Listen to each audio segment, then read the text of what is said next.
ఎట్లా తెలుసా? ఒక కథ చెప్తాను. ఒక ఇద్దరు స్నేహితులు ఉన్నారు ఒక ఊరిలో.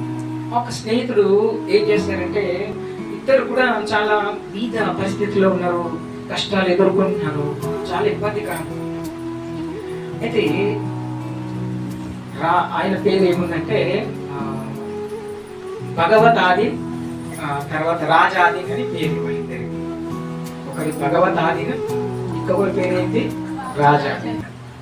రాజాదీనం అనేవాడు ఏం చేస్తారంటే, ఆ రాజు దగ్గరికి పోయినప్పుడు ఫుల్ పొగుడుతారు రాజుని. రాజా నీకంటే గొప్ప వాళ్ళు తోపు తురుము అని చెప్తారు. అప్పుడు ఆయన రాజు బాగా సంతోషించే వరే ఫుల్ ఇచ్చింది. ఈ భగవత్ ఆధీనం అనేవాడు ఏం చేస్తారంటే, సృష్టిలో భగవంతుడు ఉన్నాడు, భగవంతుడి తర్వాతే అందరు.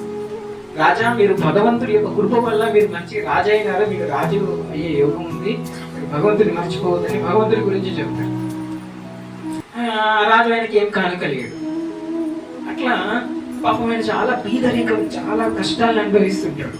అయితే ఒకరోజు ఆ రాజాధీనం గాడికి బాగా ఇంకా మంచి బాగా పెద్ద గిఫ్ట్ పొందాలి రాజు నుంచి అనిపించి ఏం చేస్తారంటే, రాజు దగ్గరకు పోయి ఎవడైనా మంచి పిక్చర్ గీయాలి నా గురించి, అంటే నా గురించి ఒక గొప్పగా మాట చెప్పగలిగేవాడు కావాలి అంటే అందరు చెప్తారు, ఎవరికి నచ్చదు. కానీ ఆ రాజాధీనం వాడు వచ్చి మస్తు చెప్తాడు, ఇక రాజు నువ్వు ఇట్లా, నీకు ఇంత బంగారం ఉంది, నువ్వు ఎట్లాంటి వాడు, ఇన్ని రాజాలు నువ్వు ఇట్లా చాలా చెప్పగానే వాడు సంతోషించి ఏం చేస్తారంటే ముందే ప్లాన్ చేస్తారు. రాజు ఏం చేస్తారంటే, వీడికి పెద్ద గుమ్మడికాయ ఇంత పెద్ద గుమ్మడికాయ, రౌండ్ గుమ్మడికాయ పంపి, సో దాన్ని కోసి దాంట్లో వజ్రాలు వైడూర్యాలు బంగారం పెట్టి దాన్ని ప్యాక్ చేసి ఇస్తాడు.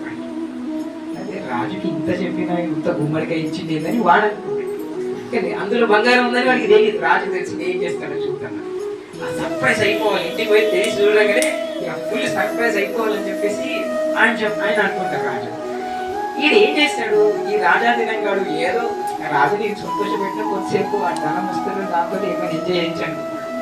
పొంగ గుమ్మడికి ఎత్తుకోవాలి, ఈ గుమ్మడికాయ నేనేం చేసుకోవాలని చెప్పేసి పొంగ ఆ కొట్టులు ఉంటాయి కదా, అన్ని వ్యాపారం దుకాణాలు, కానీ ఆ కూరగాయలు అమ్మవాడికి చెప్తారు, అరే ఈ గుమ్మడికాయ అనుకుంటాము, పెద్ద పెద్ద గుమ్మడికాయ అయినా సరే ఎంతకు అమ్ముతామంటే ఎంత కొత్తగా ఇచ్చేదా పోయి అని చెప్పి అమ్మిస్తారు. చూడండి ఎట్లా దురదృష్టం. ఆ రాజాధీనం కాడ గుమ్మడికాయ అమ్మేస్తే ఆయన ఏం చేస్తాడంటే, ఆ గుమ్మడికాయ కొనుక్కుని ఆయన ఎప్పుడు ఈ దైవాధీనం అనేవాడు ఆ టెంపుల్ దగ్గర ఉంటాడు, ఎప్పుడు సత్సంగాలకు పోతాడు, అక్కడ ఉంటాడు. ఆయన ఆ ఉపవాసం అయినా చేస్తాడు, ఎవరైనా ఇస్తేనే ధర్మంగా తీసుకుంటాడు, లేకపోతే తీసుకోడు. ఆయనకు ఆలోచన వస్తుంది, ఈ గుమ్మడికాయకి కొన్నామని, అరే పాప దైవాధీనంకి ఇస్తే ఏమన్నా హ్యాపీగా ఫీల్ అవుతాడని చెప్పి ఈ గుమ్మడికాయ తీసుకుపోయి ఎక్కడ ఇస్తాడు, ఆ దైవాధీనంకి ఇస్తాడు. దైవాధీనం అంటాడు, అయ్యా ఇది గుమ్మడికాయ తీసుకోండి అంటే, సరే అంత భగవత్ కృప, నాకు భగవంతుని యొక్క కృప వాళ్ళకి దొరికిందని చెప్పి ఇంటికి తీసుకుపోతున్నాడు. చిన్న పాప ఉంటే దాన్ని తీసుకుపోయి దాన్ని కోసేసరికి ఏమైంది, సో అప్పుడు ఆ రాజు మళ్ళీ పిలిపిస్తానని, ఎట్లా మరి గుమ్మడికాయ ఇచ్చిన కదా బంగారం మంచిగా ఆనందంగా ఉన్నాడు కదా, ఆ రాజాధీనం మనం బతకా అంటాడు. పట్టుకొస్తే ఏం రా గుమ్మడికాయ మంచిగా ఉంటా అంటాడు. ఏం వండుకొని తిన్నా రాజు ఫుల్ కమ్మగున్నది కూర అని చెప్తాడు. అబ్బా అంటే రాజుకి అర్థం అయిపోతుంది, వీడు ఆ ధనాన్ని తీసుకోలేదు అంటే మధ్యలోనే అమ్మేసి వీడు మాటని చెప్పేవాడు మాత్రమే, అంటే మొహం ముందు మాత్రమే మన ఇతరుల్ని ఖుషి చేస్తాడనమాట. మన ముందు మనల్ని తృప్తిపరచడానికి నటించేవాడు కదా. మనం శాస్త్రం చెప్తే ప్రభుత్వాలు చెప్తారు ఈ స్టోరీ. చాలా మంది రాజాధీనం లాగానే ఉన్నామట.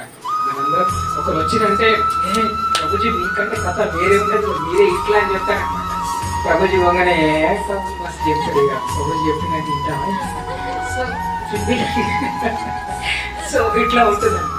రాజు అరే ఇట్లా నారా నువ్వు నన్ను కావాలని పొగిడినావు, నేను ఇంకా నువ్వు నా మీద ప్రేమతో పొగుడుతున్నాయేమనుకున్నది ఫీల్ అయిపోయి నీకు కానికిస్తే. కానీ చూడు, ఎవరైతే ఆ కానుక పొందే అర్హత ఉందో వాడు పొందాడు కానుక. అందుకని భగవంతుడు మనం అనుకున్నాము ఇంత సంపాదించాలి, ఇది నాకు దక్కాలి అనుకున్నాం. But you are not decider, the God is decider. మీరు కాదు, మీరు డిసైడ్ చేసేవాడు, మీరు కాదు డిసైడ్ చేసేవాడు భగవంతుడు. మీకు ఏది దక్కాలి, మీరు ఎంత తినాలి, ఎంత ఇప్పుడు ఇంత ప్రసాదం చేశారు, అదంతా నేను ఎంతో తింటాను. మీ అందరికి రాసి పెట్టున్నారు, వాళ్ళకు కూడా రాసి పెట్టు పడుకున్నాను. So how much they will be దాని పట్ల రాసుకుంటే భగవంతుడు డివైడ్ చేశాడు, మనం డివైడ్ చేయాలి. ఒకవేళ డివైడ్ చేస్తే బరాబర్ చెంచా పెట్టుకుంటాం, కరెక్ట్ చేస్తాం ఇట్లా కదా. ఒకరికి తక్కువ రావచ్చు, ఒకరికి ఎక్కువ కూడా రావచ్చు, అయినా కూడా మనం చేస్తే. భగవంతుడు ఆల్రెడీ డివైడ్ చేశాడు, ఎంతెంత ఎవరెవరికి రావాలి అంతంత వస్తారు. ఈ విషయం తెలుసుకున్న వారు పీస్ఫుల్గా ఉంటారు. ఈ విషయాన్ని గ్రహించిన వాళ్ళే ఏం చెప్తున్నారు ఇక్కడ, భగవంతుడి యొక్క విశ్వాసం చేసిన వారు, భగవంతుని విశ్వసించిన వారు, భగవంతుడి పట్ల విశ్వాసం కలిగిన వాళ్ళు ఎట్లుంటారంటే భగవంతుడు మన జీవితంలో ఏది ఇచ్చినా కూడా అది తృప్తిగా స్వీకరిస్తారు. ఇక్కడ ఈ నకుల సహదేవులందరూ కూడా పాండవులు భగవంతుని విశ్వసించి భగవంతుడు ఏం చేయకున్నా సరే మా పక్షాన్ని ఉంటే సరిపోతుందని విశ్వసించిన వారు. అందుకని ఇక్కడ